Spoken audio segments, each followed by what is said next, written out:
Ahora, Aníbal, debatíamos con Gaby antes, con Orián, con Pablo, sobre la posibilidad que esto, no solamente el calendario de vacunación, sino que haya generado una suerte de desazón, desilusión. Ninguna. No, ¿crees que no? No.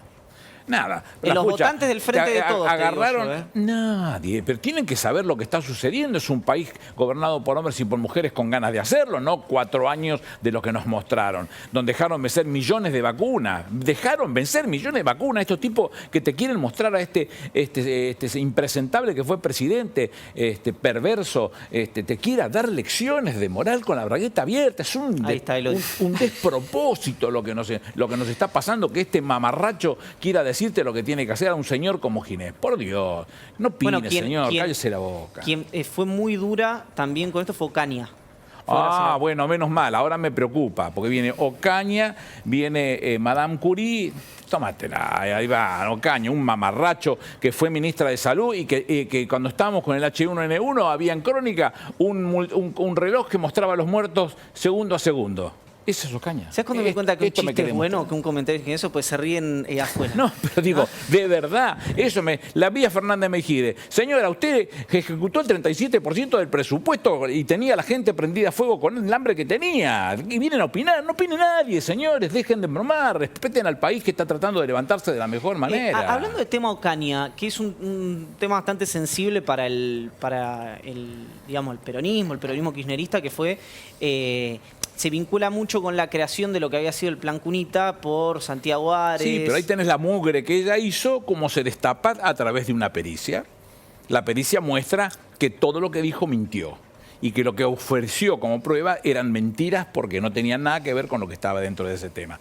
Que creo yo, y me da la sensación que a Cunita le falta poquito tiempo para expirar, terminar, ¿no? Las nulidades van a ser fenomenales como para demostrar que no tiene ni pie ni cabeza, porque cuando vos comprás por licitación, la SIGEN a vos te da un precio testigo, que yo, siendo Reposo el titular de la SIGEN, yo le insistía. Ojo que yo licito. La ley dice que yo puedo ir 10% más arriba si los precios se me pasan. Pero si se van más arriba y yo no llego a tu precio testigo, me tenés que dar donde lo sacaste, porque yo se lo voy a comprar a él. Esta es la forma. Bueno, la situación es que cuando nosotros comenzamos a plantear ese tema con Cunita, los productos que componían Cunita no existían. Entonces no te pueden dar un precio testigo, te pueden dar un precio de referencia. Esto más o menos vale esta plata. Entonces, lo primero que dijeron es, no, los precios de referencia son mucho menores, o los precios son mucho menores que los precios de referencia. Entonces me compraron mal. La verdad que faltaban productos, faltaba la logística, faltaba un montón de cosas, con lo cual cuando pusieron todo eso y hicieron las cuentas bien, lo que habíamos hecho nosotros era mucho menor que lo que decían ellos con sus números de mala leche para lastimar a los demás. Ahí está, esto va a terminar de esa manera. Después vamos a hablar entonces de los daños y perjuicios de los que hicieron esto, ¿no?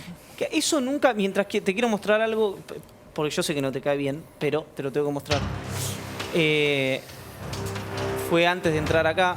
Ante las reiteradas consultas sobre si me he vacunado, quiero aclarar que no me di ninguna vacuna contra el coronavirus y tampoco lo voy a hacer hasta que el último de los argentinos de riesgo y de los trabajadores esenciales la haya recibido. Podemos scrollear, podemos ver más de los tweets de repudio que el gobierno desde el propio Ministerio de Salud haya facilitado la vacunación VIP para amigos y partidarios. Comparto la indignación de los argentinos frente a aquellos que decidieron ponerse por delante de tantas otras personas de riesgo. Se tendría que vacunar contra la incultura, digamos. Alguien, por lo menos, no sé, por ahí la vacuna le obliga. Bueno, pero tiene un punto. No sirve para nada esto. Es un típico ventajero que nunca gastó un centavo bien habido, acostumbrado a vivir de esa manera dulce, y escribe dulce, porque si total no tiene que cumplir con nadie. Ese fue el que... Pero a mí no me molesta que él haya bajado el ministerio a secretaría, porque en definitiva si le das todas las herramientas, no me cambias la vida. Lo hicieron para romper todo. Rompieron el calendario de vacunación. Se le vencieron millones de vacunas, hicieron todos los kioscos que pudieron hacer adentro del Ministerio de Salud. ¿Qué puede hablar este perverso? ¿De qué puede hablar? Señor, cállese. Aníbal, cuando uno ve este tipo de cosas, y no sé si iba a preguntar, le pido disculpas si estaba alguien presto a preguntar, cuando ve este tipo de cosas, o las de Ocaña, o las del propio Adolfo Rubinstein, que yo revisaba el otro día, y le había preguntado a mi tío, que lo conoce mucho, a Adolfo Rubinstein, y me dijo, es un tipo muy preparado, es una figura de muchísimo respeto, histórico del radicalismo, del hospital italiano, etc.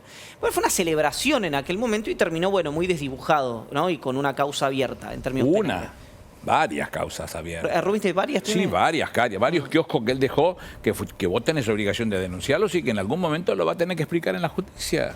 Bueno, pero ¿qué ocurre? Es un tema, correlación de fuerzas, es medios, es que el gobierno no sabe disputar la agenda, que Ocaña, que Rubinstein puedan salir Nada, sí hay medios que están jugando en este tema. Cuando hablábamos de Lofer, hablamos no solamente de una parte de la justicia, no hablo de la justicia en sí misma, porque hay millones de jueces y juezas y fiscales y mujeres fiscales que han hecho su trabajo excepcionalmente. Pero hay un grupito que todos sabemos que juegan ese palo, y ese palo es el que muestra determinadas situaciones muy particulares. No van a cambiar, es lo mismo que venimos viendo esa situación.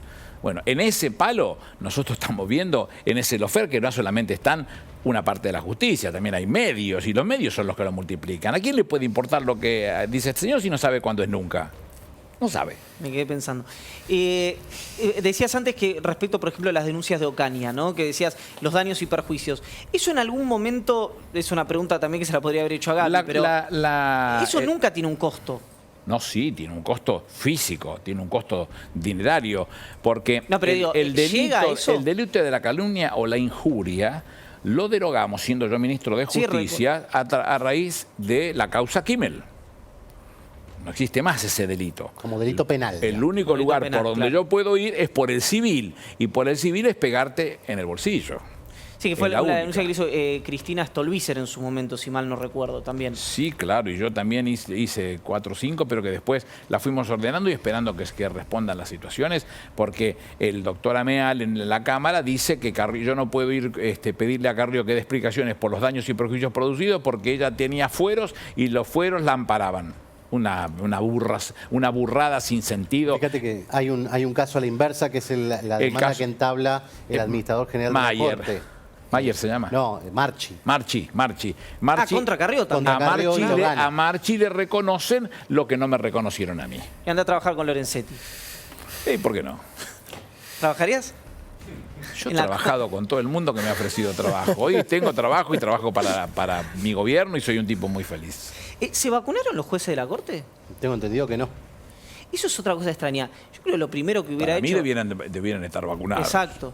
No, papá, lo primero que hubiera hecho... Bien, pero ¿quién establece el poder tiene que estar vacunado, querido. Tiene que estar vacunado. No puede ser que no hayan pensado nadie seriamente este tema. ¿Cómo no van a estar vacunados los ministros y los secretarios más inmediatos del presidente? ¿Quién fija ese criterio? Si yo hubiese estado en el gabinete hubiese hecho un quilombo hasta conquistarlo. Lo pidió la Corte.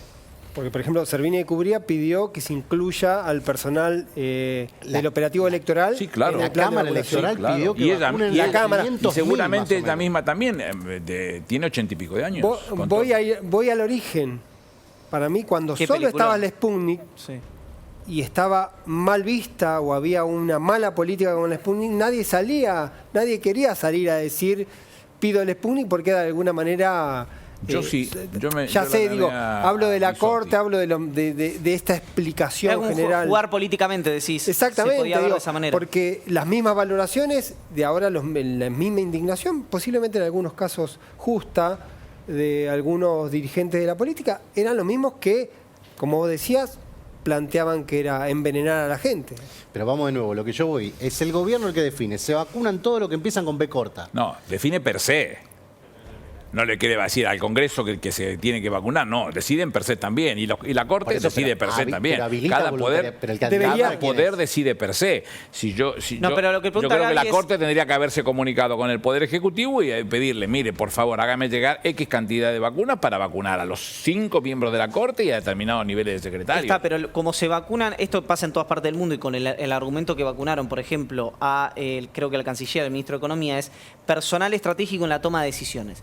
Esa figura existe y con esa figura vos podrías vacunar perfectamente al gabinete, pero no solamente Nación.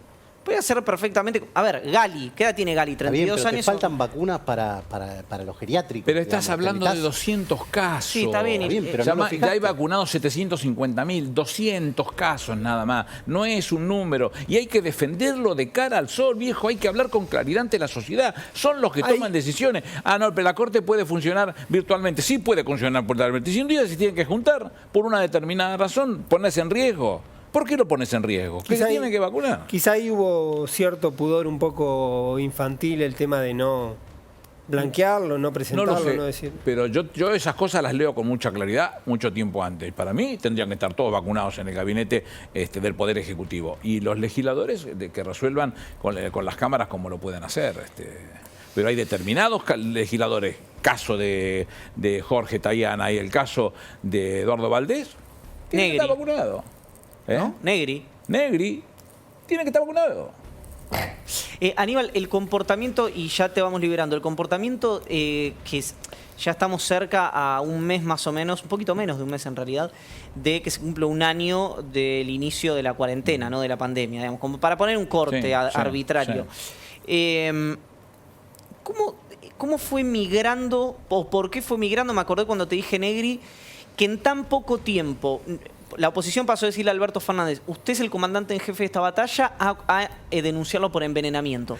¿Qué es eso? Porque en el medio no hay nadie que lo pueda contar a esta historia. No hay un antecedente para contarlo. Y las poquitas cosas que tenés tan viejas, la mal llamada gripe española, cosas de esa característica, hablaba de un mundo que iban a gobernar con pelucas. Estamos hablando de una cosa distinta.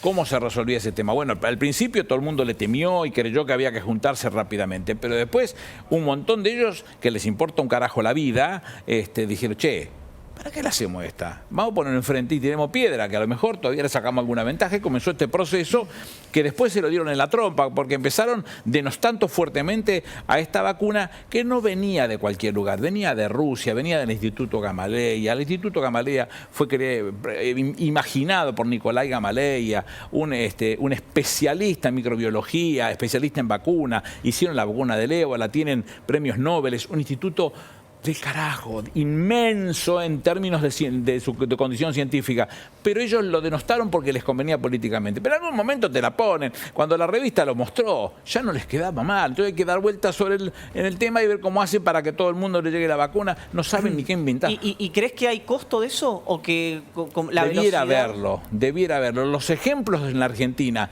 de malusar la política en estas cosas han dado resultados negativos para las que lo malusaron. O sea, vos podés creer... podés pensar que hay como una mayoría silenciosa, digamos. No sé decirte si esto se multiplica y se explica de la misma manera en todos los casos que vienen como ejemplos, pero que hay ejemplos más o menos parecidos y que van a tener respuestas de esta característica, yo no tengo duda. Te despido con la última. ¿Cómo fue? ¿Lo escindís a Larreta de ese comportamiento o crees que fue una parte más hábil, pero una parte al fin? Horacio tiene sus particularidades. Él jugó siempre al win-win. Y cada vez que, al principio también todos juntos y después él se empezó a separar para poder jugar el tema de su núcleo duro y respetar su núcleo duro. Él cómo jugaba con su núcleo duro. Abrimos y esta situación del abrir le daba ventaja, no rompí el verso de casualidad. Abrimos y le da ventajas. Sí. Y si después eso se salía mal y se desmadraba y habría que apretar el famoso botón rojo, es culpa del presidente. Con lo cual terminamos en un win-win que no era saludable, no es buena esa cosa.